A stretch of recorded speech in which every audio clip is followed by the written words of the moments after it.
आप लोगन के हाथ में बा, सुधारे चाहबा तो सुधार लेबा। मौका अब वही 2027 का हमन के पास हो। अगर चाहबा लोग तो सुधर जाई। हालत का खराब है मास्टर? हालत सुधारी ना उत्तर प्रदेश के,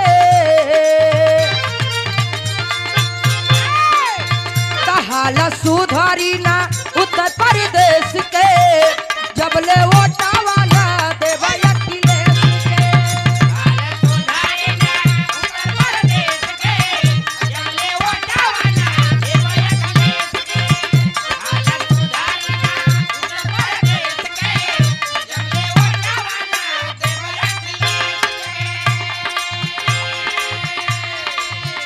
अनपढ़ बेच दई है भैया हो देश के, अनपढ़ बेच दई है भैया हो देश के, जब ले सीएम ना बनैबा अखिलेश के।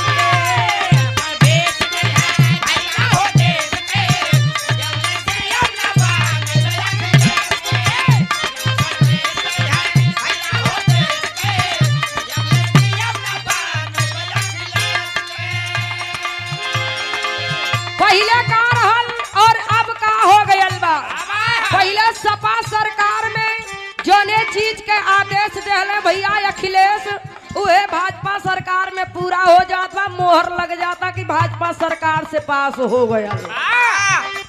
चाहे पुल पास कैलन, चाहे जवन चीज पास कैलन, चाहे स्कूल पहले पास कैलन, आयल 100 नंबर। ओकरे बाद भाजपा सरकार वही के कह दिला 112 नंबर। कुछ ना करत हुआ, नंबर केवल बढ़ावत हुवन, कुछ करत ना हुआ, केवल नंबर बढ़ावत हुवन। नंबर बदलत हुआ, नंबर बदलत हुआ या बढ़ावत हुवन। हर चीज, हर सुविधा किसानन के, हम लोगन के, हर जनता के हर सुविधा मिलल भैया अखिलेश से। लेकिन जब इस सुविधा मिलत रहल उस समय का हाल रहल? धैला रफ्तार रहे सगरी विकास हो।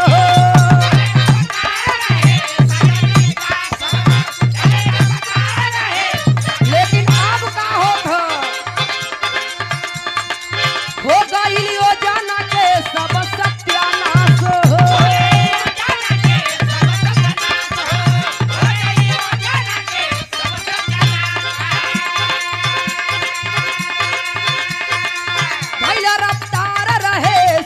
विकास हो गई योजना के सब सत्यानाश हो। लेकिन हमन अपन दुख कैसे कहल जाए, कोई सुनलहू वाला तो ना है। लेकिन सुना, अब ही एगो उपाय है। काटे वाला नहीं केहू बकलेश के, काटे वाला नहीं केहू बकलेश के, जब ले पीएम ना बनैबा अखिलेश के।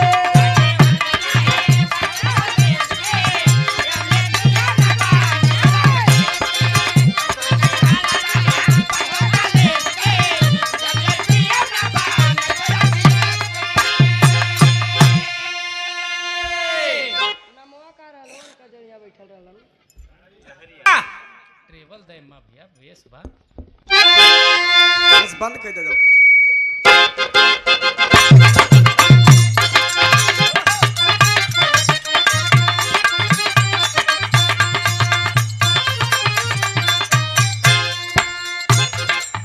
सपा के शान बाड़े हो, शंकर मान बाड़े हो।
चला आवा हो गई पार्टी के गीत अब तनी इधर भी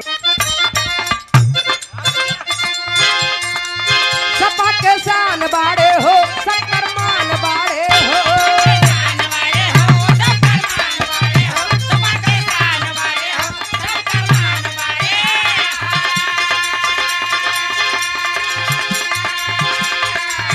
हमरे यूपी के नेताजी महान बाड़े हो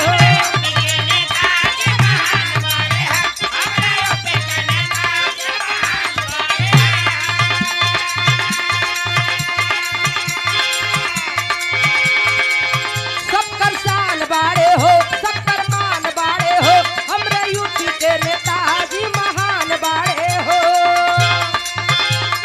साइकिल सवारे इहे पुकारे साइकिल सवारे इहे पुकारे अखिलेश हमारे आय हाय रे जनता के दुलारे आय हाय रे अखिलेश हमारे आय हाय रे जनता के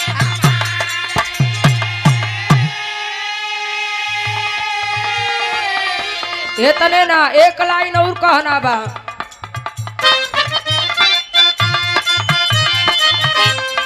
ये आप लोगन के लिए है कमर कस के रखा काहे बरे